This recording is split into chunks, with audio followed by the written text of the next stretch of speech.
दोस्तों फिर से आप सबों को स्वागत है हमारे फिगर ऑफ स्पीच क्लासेस में। तो फ्रेंड्स आज हम ऑक्सीमोरन, पैराडॉक्स और रिफ्रेन डिस्कशन करेंगे आज के हमारे वीडियो में। तो पहले हम देखते हैं कि ऑक्सीमोरन किसे कहते हैं, ऑक्सीमोरन का डेफिनेशन क्या है और इसका एग्जाम्पल क्या क्या है।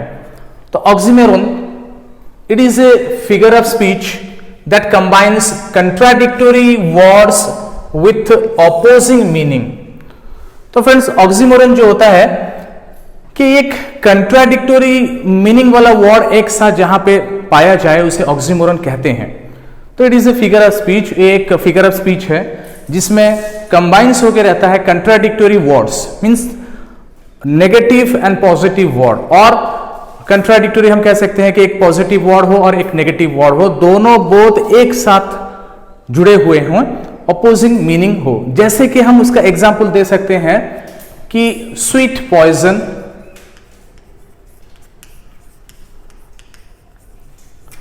Sweet poison, carefully careless,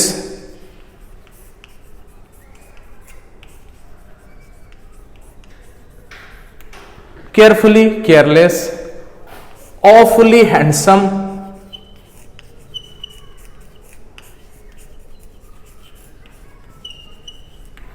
awfully handsome, organized chaos,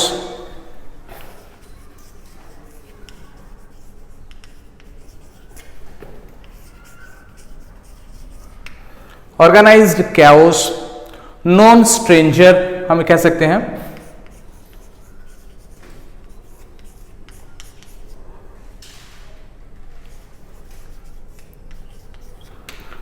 known stranger। जैसे कि ये सब वर्ड जो कि कंट्राडिक्ट इन मीनिंग है, जैसे कि स्वीट एक पॉजिटिव वर्ड है, पॉइजन नेगेटिव वर्ड है। कंट्राडिक्टरी आइडियाज के वर्ड जो एक साथ हो, केयरफुल एक पॉजिटिव वर्ड है, केयरलेस एक नेगेटिव वर्ड है, केयरफुली केयरलेस। ऑफुल एक नेगेटिव है, हैंडसम एक पॉजिटिव है, awfully handsome.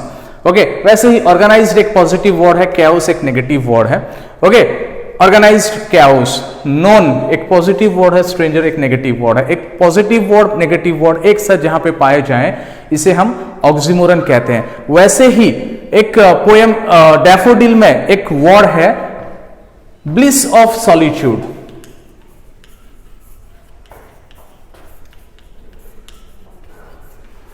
Bliss of solitude, यहां पे पोएट कहते हैं कि जब वो रिमेंबर करते हैं, जब वो याद करते हैं कि डैफोडिल का नजारा याद करते हैं अकेलेपन में, वो उनके लिए ब्लिस ऑफ सॉलिट्यूड है। मतलब कि यहां सॉलिट्यूड का माने होता है लोनलीनेस, ब्लिस का माने होता है हैप्पी। वो जब डैफोडिल के नजारे को याद करते हैं, डैफोडिल के मतलब साइड को याद करते हैं, तो उन्हें अकेलेपन में भी खुशी मिलती है। तो इसे हम कहते हैं क्या, ऑक्सीमोरन कहते हैं। It is a best example of oxymoron, like sweet poison, bliss of solitude, carefully careless, awfully handsome, organised chaos, known stranger. Friends अब हम चलते हैं कि पैराडॉक्स की ओर, देखते हैं पैराडॉक्स क्या है, पैराडॉक्स किसे कहते हैं, पैराडॉक्स का डेफिनेशन क्या है और इसे किस तरह इस्तेमाल किया जाता है पोइट्री में और वर्ड्स में किस तरह इस्तेमाल किया जाता है। पैराडॉक्स कहा जाता है कि कंट्राडिक्टोरी आइडियाज, कंट्राडिक्टोरी स्टेटमेंट्स को कहा जाता है, पैराडॉक्स कहा जाता है। दो कंट्राडिक्टोरी मींस जो स्टेटमेंट हो, जो आइडिया हो, दो अपोजिंग आइडियाज एक साथ जुड़े होकर जो फ्रेज किया जाता है उसे पैराडॉक्स कहा जाता है। तो देखते हैं इसका डेफिनेशन क्या है। Paradox it is a figure of speech, it is a figure of speech in which a statement appears to contradictory itself. जो स्टेटमेंट होता है वो कंट्राडिक्टोरी खुद में ही होता है, मतलब कि उसमें एक पॉजिटिव स्टेटमेंट होता है, साथ साथ में उसे एक नेगेटिव स्टेटमेंट भी होता है। मतलब कि दो अलग अलग पॉजिटिव और नेगेटिव स्टेटमेंट मिल करके जो फ्रेजेस होता है तो उसे हम पैराडॉक्स कहते हैं। तो इसे भी कहा जाता है this type of statement can be described as paradoxical. इस टाइप के स्टेटमेंट को हम पैराडॉक्सिकल स्टेटमेंट भी कहते हैं, जो कि अलग अलग स्टेटमेंट। तो हमने पहले पढ़ा था कि ऑक्सीमोरन, ऑक्सीमोरन में दो वर्ड्स, कंट्राडिक्टोरी वर्ड्स एक साथ जुड़े हों उसे ऑक्सीमोरन कहा जाता है। पर पैराडॉक्स में दो स्टेटमेंट और दो आइडियाज जो आपस में कंट्राडिक्टरी हो, अपोजिट हो, उसे कहा जाता है पैराडॉक्स कहा जाता है। तो देखते हैं कुछ एग्जाम्पल, पैराडॉक्स का हम एग्जाम्पल देखते हैं। जैसे कि पहला एग्जाम्पल है, do the thing you think you cannot do. तुम वो काम करो जो काम तुम्हें लग रहा है तुम नहीं कर पाओगे। Do the thing you think you cannot do. तुम वो काम करो जो काम तुम्हें लग रहा है तुम नहीं कर पाओगे। तो यहां पे एक पॉजिटिव आइडिया है, डू द थिंग, काम करो। Positive idea, you cannot do, जो नहीं कर पा रहे हो। ये एक आइडिया पॉजिटिव एंड नेगेटिव एक साथ में है। जैसे कि और दूसरा एग्जांपल है, less is more. Less more, यहां पे अलग अलग कंट्राडिक्टरी है, less is more. Third example हम कह सकते हैं, the beginning of the end. The beginning of the end. The beginning एक पॉजिटिव वर्ड है, एंड एक नेगेटिव वर्ड है। मतलब कि यहां का मतलब होता है कि खत्म का शुरुआत, जो एंड चीज है उसका शुरुआत को कहा गया है the beginning of the end. Fourth example ऐसी है, earn money by spending it. Earn करना और स्पेंडिंग करना दोनों कंट्राडिक्टरी आइडियाज हैं। अर्न मनी, तुम पैसे कमा सकते हो पैसा खर्च कर कर।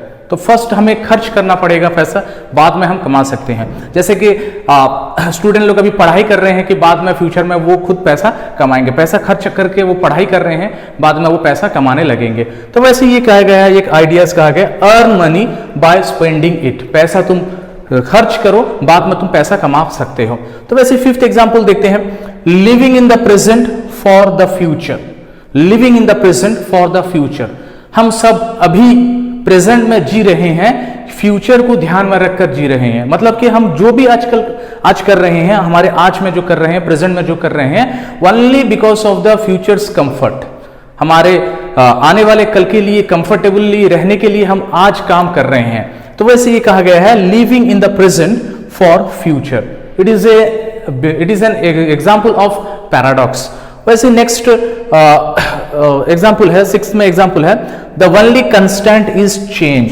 कंस्टेंट एंड चेंज, ये दो अलग अलग आइडिया है। The only constant is change, जो एक ही चीज जो परमानेंट है, जो एक ही चीज जो कंस्टेंट है इस दुनिया में, वो होता है कि चेंज। मतलब कि हर वक्त चेंज होता रहता है। Change is the only permanent thing, हम कह सकते हैं। The only constant is the change. और एक एग्जाम्पल हम दे सकते हैं, the enemy of my enemy is my friend. The enemy of my enemy is my friend. मतलब कि मेरे दुश्मन का जो दुश्मन है वो मेरा दोस्त है। तो ये एक एग्जाम्पल है। ये सब सारा एग्जाम्पल है किसका? पैराडॉक्स का एग्जाम्पल, जहां पे कि एक स्टेटमेंट जो होता है कंट्राडिक्टरी अपीयर्स करता है, उसी के अंदर एक पॉजिटिव स्टेटमेंट भी होगा और नेगेटिव स्टेटमेंट भी होगा।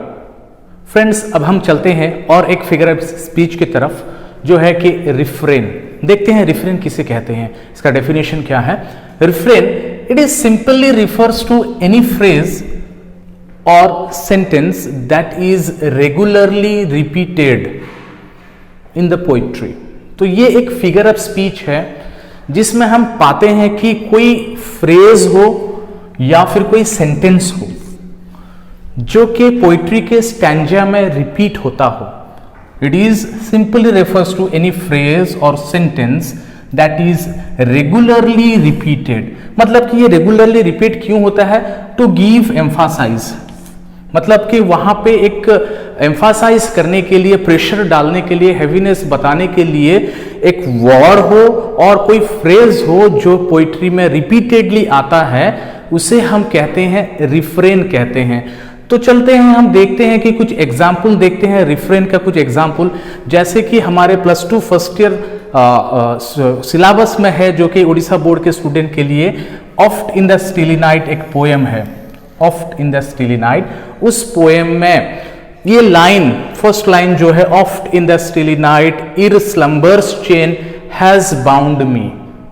तो ये पर्टिकुलर 2 लाइन्स 3 बार रिपीट हुआ है, तो यहां इसे हम रिफ्रेन कह सकते हैं। Oft in the stilly night ere slumber's chain has bound me, ये 3 टाइम्स रिपीट हुआ है। कहां पे? Oft in the stilly night में। तो इसे हम रिफ्रेन कह सकते हैं। वैसे ही एक पोएम है, stopping by woods on a snowy evening, जिसका कि लास्ट जो 2 लाइन्स है वो एक फेमस लाइन है, जहां पे लिखा गया है, and miles to go before I sleep and miles to go before I sleep. ये लाइन भी डबल बार रिपीट हुआ है टू गिव सम एम्फासाइज। तो इसे हम रिफ्रेन कहते हैं, जो ये एक फ्रेज है, ये दोनों एक फ्रेज है। जैसा कि हमने बताया था कि कोई फ्रेज रिपीट हुआ हो या फिर सेंटेंस रिपीट हुआ हो, तो यहाँ पे ये फ्रेज रिपीटेडली आया हुआ है पोइट्री में, तो इसे हम पोइट्री में ये फिगर ऑफ स्पीच रिफ्रेन कह सकते हैं।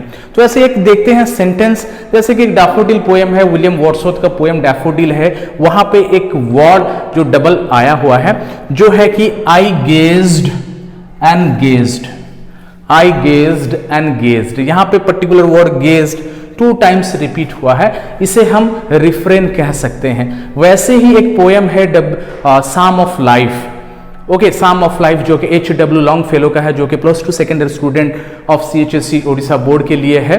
तो वहां पे एक पर्टिकुलर लाइन है एक्ट इन लिविंग प्रेजेंट। देखते हैं वो एग्जाम्पल, देखते हैं एक्ट इन लिविंग प्रेजेंट।